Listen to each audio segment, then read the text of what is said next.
Un saludo muy cordial. Más allá de las opiniones están los hechos.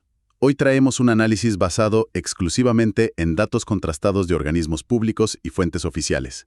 Una mirada objetiva para entender los desafíos reales de nuestra sociedad actual y descubrir la realidad detrás de las cifras. Y hoy, pues vamos a descubrir por qué, paradójicamente, la tecnología más avanzada del planeta está provocando que los estudiantes recuerden un 90% menos de la información que ellos mismos redactan. Hola, es un verdadero placer estar aquí para, desentrañar un poco los mecanismos reales detrás de todos estos datos y sobre todo dejar a un lado el ruido mediático, que hay mucho, ¿no? Totalmente. Para esta inmersión profunda, nos basaremos íntegramente en el informe Perspectivas de Educación Digital de la OCDE 2026. Y bueno, para quienes no tengan la sigla fresca en la memoria, OCDE significa Organización para la Cooperación y el Desarrollo Económicos. Es vital tener claro el rigor metodológico de donde proviene esta información. Sin duda, sin duda. Es que hablamos de una de las instituciones más respetadas a nivel mundial en el análisis empírico de políticas públicas y de educación en este caso. Eso nos da una base analítica inmejorable, la verdad. Exacto. Y antes de entrar de lleno en los datos, un aviso importante sobre el formato. A lo largo de este análisis, todas las cifras decimales que provienen del informe se redondearán. Esta decisión se toma puramente para facilitar la comprensión auditiva y mejorar la retención de la información proporcionada durante la charla. La precisión técnica al milímetro reside en el informe escrito, pero aquí priorizaremos siempre la claridad conceptual. Una decisión muy acertada. Nos permite concentrarnos en las tendencias estructurales, digamos, en lugar de perdernos en fracciones porcentuales que al final son difíciles de seguir de oído. Eso es. Así que la gran pregunta que vertebra nuestro análisis de hoy es bastante rotunda. ¿Cuál es el impacto real y cuantificable de la inteligencia artificial en el estudiante promedio? En el ecosistema diario de las aulas y los hogares, ¿esta tecnología hace a los alumnos fundamentalmente más analíticos e inteligentes o simplemente los está volviendo más perezosos? Pues para poder responder a esa disyuntiva con rigor científico, primero debemos definir el terreno de juego tecnológico. Cuando hablamos de inteligencia artificial en el contexto educativo de hoy, nos referimos a herramientas generativas, concretamente a lo que se conoce como un GML. Un gran modelo de lenguaje. Eso es, un gran modelo de lenguaje. En términos sencillos, es un sistema informático masivo que ha sido entrenado leyendo proporciones gigantescas de texto humano. No es un buscador tradicional que localiza un enlace, ¿sabes? Claro, no es un Google de toda la vida. Exacto, es un motor que calcula probabilidades sintácticas para predecir, razonar a un nivel lógico básico y, generar respuestas textuales completamente nuevas y coherentes. O sea, un motor que crea información de la nada, no que simplemente la recupera de un archivo. Ahora bien, antes de analizar cómo reacciona el cerebro orgánico al interactuar con este motor digital, debemos entender la magnitud de su presencia. Porque revisando el informe, parece claro que hemos superado con creces la fase de los entusiastas tecnológicos, ¿no? Totalmente. Hemos dejado esa fase muy atrás. Lo más fascinante aquí es la velocidad explosiva y la escala de adopción masiva. Los datos revelan un crecimiento que carece de precedentes en la historia de la tecnología educativa. Fíjate, para visualizarlo claramente, estamos observando que en varios países desarrollados, el uso regular de estas herramientas entre estudiantes de educación secundaria ya se sitúa en torno al 70%. Un 70%. ¡Qué barbaridad! Y espera, porque si damos el salto a la educación superior, a las facultades universitarias, la penetración es abrumadora, acercándose vertiginosamente al 90%. O sea, se ha convertido en la infraestructura base del estudiante. Madre mía, el nivel de adopción es vertiginoso, la verdad. Pero el verdadero punto de inflexión no es cuántos alumnos la usan, sino el motivo funcional detrás de ese uso. Y sospecho, leyendo entre líneas, que este 90% de universitarios no se levanta cada mañana con un hambre insaciable por debatir filosofía pura con la máquina. Ya. Ojalá, pero no.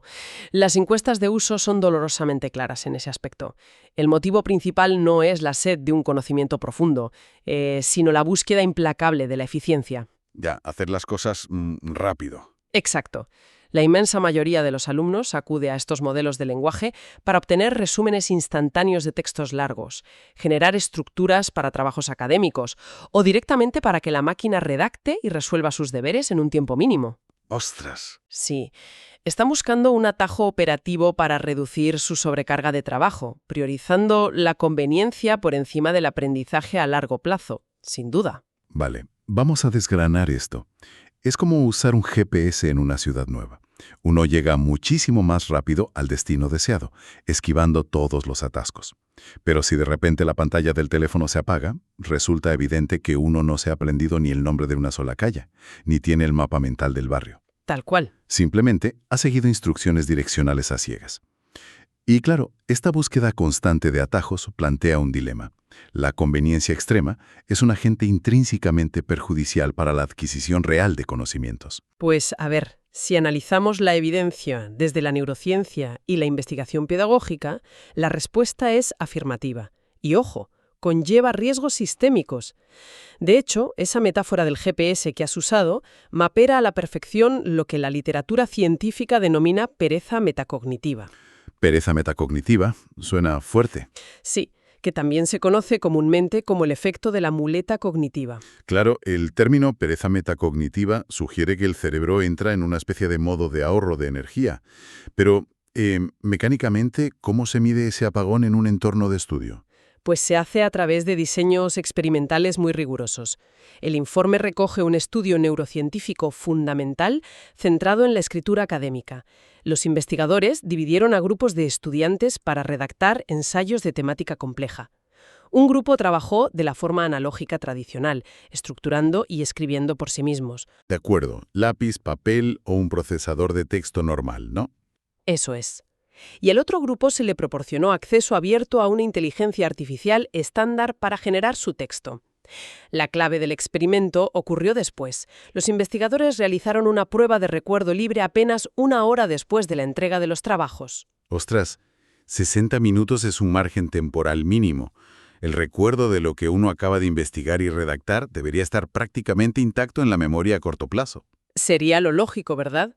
Sin embargo, los resultados demostraron un colapso absoluto en la retención. Del grupo de estudiantes que empleó la inteligencia artificial, solo alrededor del 10% logró recordar detalles estructurales o citas exactas de su propio ensayo. ¿Espera un 10% solo? ¡Qué locura! Sí, sí. Y frente a este desplome, casi el 90% de los estudiantes que redactaron el texto manualmente, sin asistencia algorítmica, mantenían un recuerdo claro, detallado y articulable de su trabajo. Un salto del 90% al 10% es una diferencia abismal. Pero, a ver, ¿cuál es la mecánica neurológica detrás de este borrado de memoria? ¿Por qué la información se evapora tan rápido al usar la tecnología? Bueno, el fallo reside en el proceso de codificación de la memoria.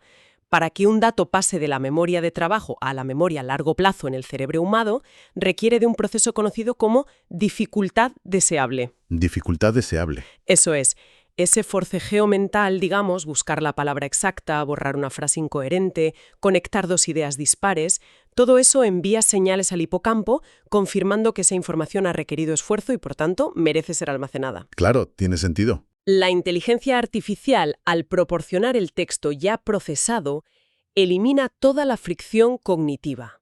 Sin esa fricción, sin ese esfuerzo de procesamiento, la activación neuronal es ínfima y el cerebro descarta los datos casi al instante. Esto es lo que genera el peligroso espejismo de competencia. Espejismo de competencia. Es un concepto fascinante.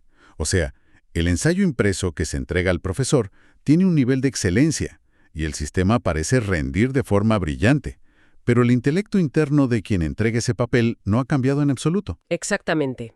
Y para ilustrar el impacto de ese espejismo con cifras de rendimiento duro, tenemos un experimento masivo llevado a cabo en clases de matemáticas en institutos de Turquía.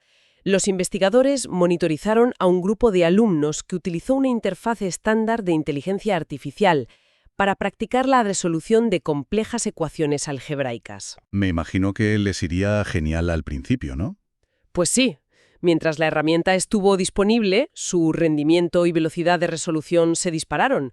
Parecían dominar la materia a la perfección. Ya, pero me imagino que el verdadero diagnóstico llegó en el momento en que se apagaron las pantallas. Exactamente. En el examen final, realizado con lápiz y papel sin asistencia digital, ese mismo grupo rindió un 17% peor que el grupo de control. Uf, ¿un 17% peor? ¿Sí? Y el grupo de control eran alumnos que jamás habían tocado la inteligencia artificial durante sus sesiones de estudio. O sea, la herramienta tecnológica no les enseñó matemáticas, simplemente les creó una dependencia algorítmica. Llegados a este punto, me voy a poner en el papel de abogado del diablo, si te parece. Adelante, dime. A ver, si la historia de la civilización es la historia de la externalización del esfuerzo, ¿por qué es esto diferente? Pasamos de realizar cálculos en un ábaco a usar calculadoras y de ahí a potentes ordenadores. Si el código de programación final es impecable o la ecuación se resuelve en la mitad del tiempo, ¿acaso no es esto simplemente la evolución natural de las herramientas de productividad? ¿Por qué nos asusta que el cerebro sude menos si el resultado final es superior? A ver, es la objeción más habitual. Y tiene todo el sentido desde una perspectiva puramente industrial. Pero falla al comprender la naturaleza del aprendizaje humano.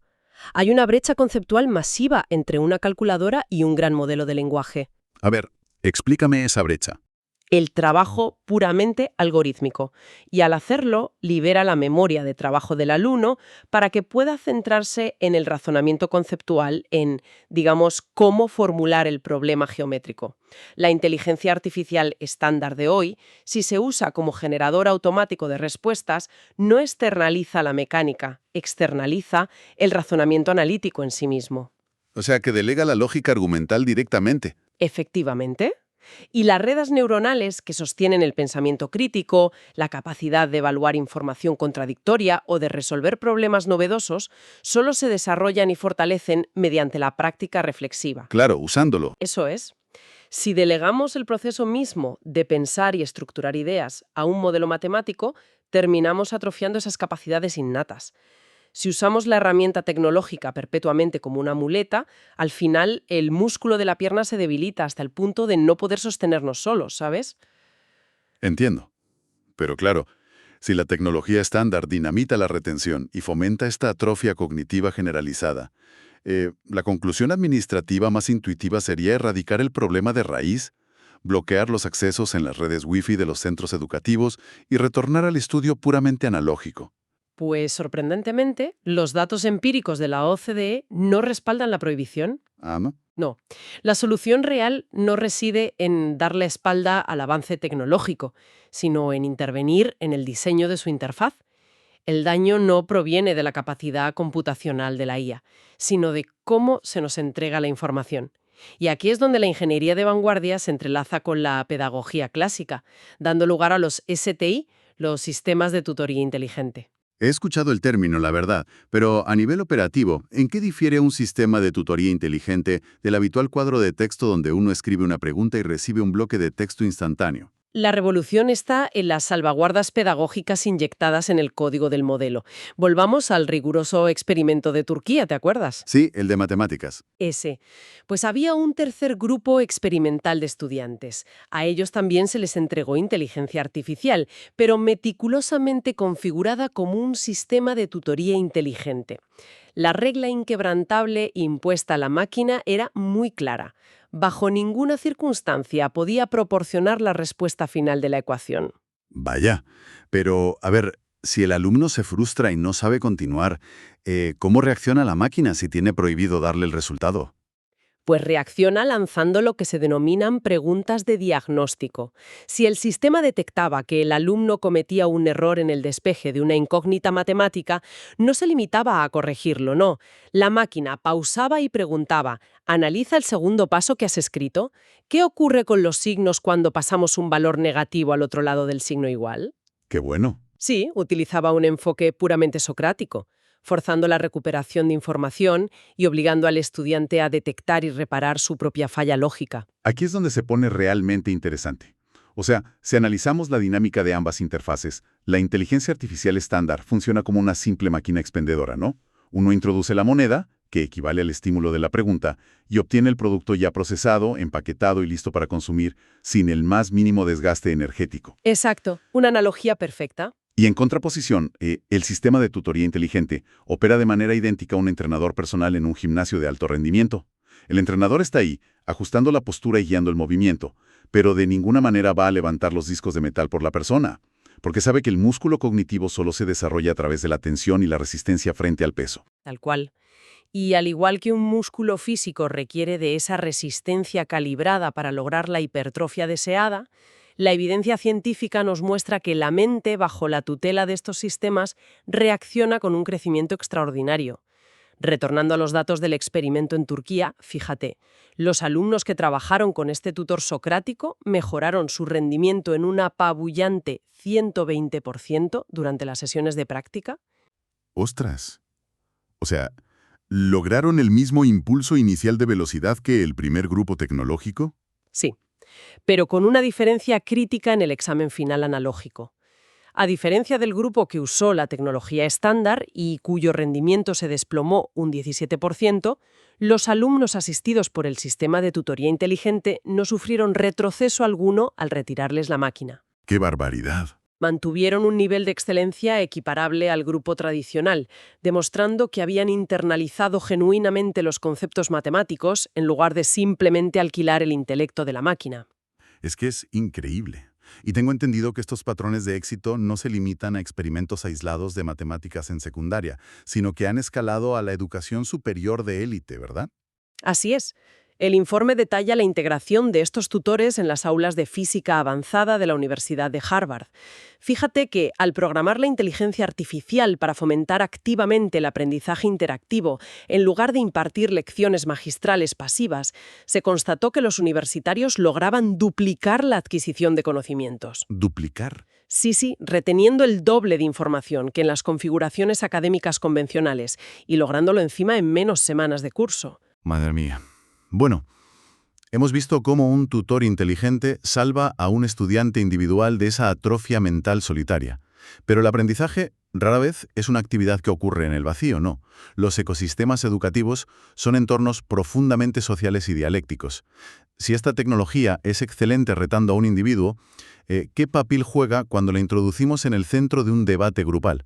¿Actúa como un juez infalible o asume un rol distinto? Esa incógnita nos introduce en uno de los paradigmas más innovadores del informe, conocido como Slow AI, o inteligencia artificial lenta.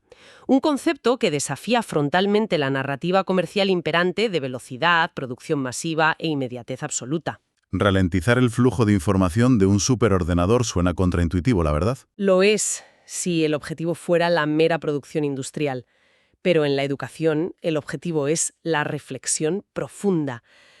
La premisa de la inteligencia artificial lenta es tratar al algoritmo no como un oráculo de verdad absoluta, sino como un colega falible de reflexión. Exige iteración constante, pedirle al modelo que critique nuestros argumentos o analizar minuciosamente las alucinaciones y los sesgos que la máquina inevitablemente produce, utilizándolos como material para afilar nuestro propio juicio crítico.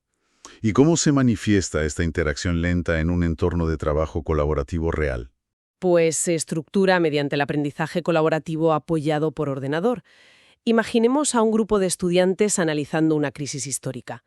La inteligencia artificial, actuando como un miembro adicional del equipo, puede programarse para inyectar deliberadamente casos de contraste o soluciones intencionadamente defectuosas. Qué interesante, generar el error a propósito. Eso es, el reto de los estudiantes ya no es extraer la respuesta de la máquina, sino debatir acaloradamente entre ellos para detectar el fallo lógico introducido por el algoritmo, argumentar alternativas y construir un consenso.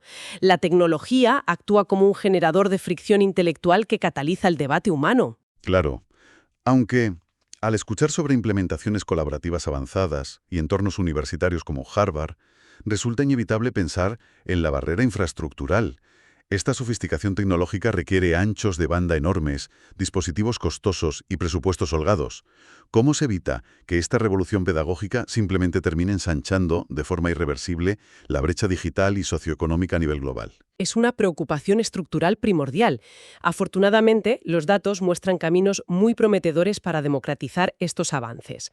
Un ejemplo contundente destacado en el análisis es el programa piloto de IA desconectada, implementado en regiones de Brasil con severas limitaciones de infraestructura. IA desconectada. A ver, el concepto inteligencia artificial desconectada requiere bastante explicación. ¿Cómo se puede ejecutar un modelo de lenguaje funcional en un entorno que carece de Internet de banda ancha? Pues mira, la ingeniería detrás de esto es fascinante por su simplicidad táctica. Los desarrolladores toman el núcleo lógico de un modelo de lenguaje y lo despojan de toda la interfaz visual compleja, comprimiéndolo para que operen servidores locales muy modestos. Vale. Y en estas zonas rurales de Brasil, los estudiantes, que a menudo solo cuentan con teléfonos móviles básicos, envían sus redacciones divididas en múltiples mensajes de texto convencionales, los clásicos SMS. Ostras, un canal tecnológico que tiene más de 30 años de antigüedad y el algoritmo local logra procesar una redacción fragmentada así. Perfectamente. El modelo, alojado localmente, recibe los SMS y cruza el texto del alumno con sofisticados patrones de gramática, coherencia narrativa y argumentación lógica. Y lo verdaderamente transformador es el flujo de retorno. A ver. La máquina no le devuelve el ensayo corregido al alumno, sino que envía un informe de diagnóstico detallado al maestro runal. Le señala patrones de error sistémicos en el grupo, áreas conceptuales que necesitan refuerzo y provee estrategias didácticas específicas. Es decir, transforma a un educador que trabaja con escasez de recursos en un tutor empoderado por un análisis de datos instantáneo. Entonces, ¿qué significa todo esto? Si un algoritmo que opera a través de mensajes de texto básicos logra generar un impacto medible en el aprendizaje de zonas rurales, resulta evidente que la variable crítica no es el precio del hardware, ni el volumen de gigabytes transferidos. El verdadero motor del cambio radica, casi en exclusiva, en la solidez del diseño pedagógico subyacente. Es una síntesis precisa de la evidencia, estoy totalmente de acuerdo. El silicio y los algoritmos son recipientes vacíos. Si la herramienta tecnológica más potente del planeta se implementa con una arquitectura que fomenta la pasividad y entrega respuestas procesadas, el resultado inevitable será la atrofia intelectual a escala industrial. Claro. Sin embargo, si desplegamos tecnología rudimentaria, pero la enmarcamos en un diseño pedagógico que exija esfuerzo, recuperación activa y empodere la labor del docente, generaremos retención a largo plazo y pensamiento crítico genuino.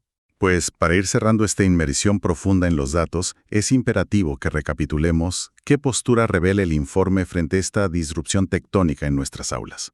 Si tuviéramos que condensarlo, la inteligencia artificial actúa hoy como una inmensa lupa metodológica que amplifica la intención original del sistema. Exacto.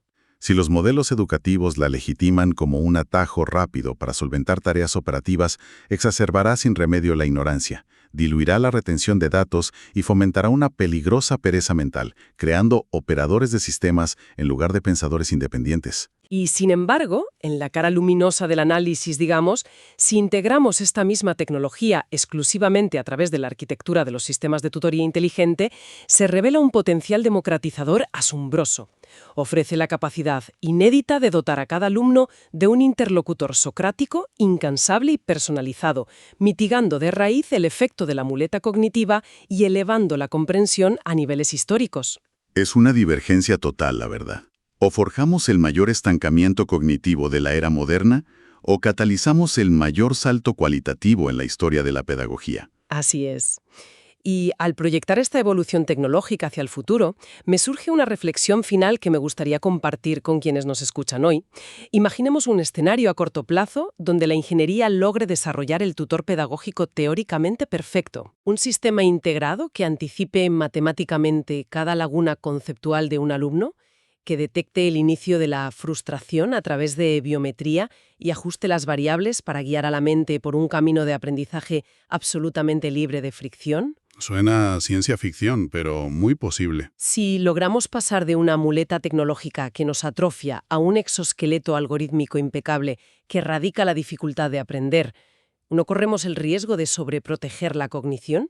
¿Terminaremos perdiendo esa resiliencia salvaje e innata que se forja puramente al estrellarse contra un problema incomprensible, en soledad y sin red de seguridad alguna? ¡Wow! Plantea un dilema filosófico inquietante, porque claro, si esterilizamos por completo el proceso de aprendizaje de toda frustración y fricción, cabe preguntarse si estaremos preparando mentes capaces de lidiar con el caos desestructurado del mundo real adulto, donde no habrá un algoritmo susurrando la siguiente pista correcta. Sin duda, una inmersión que nos obliga a cuestionar la raíz misma de lo que consideramos progreso en el desarrollo humano. Ha sido verdaderamente un privilegio diseccionar estas dinámicas contigo. y colocar los hechos y sus mecanismos en el centro del debate. Hasta el próximo análisis y gracias por la escucha.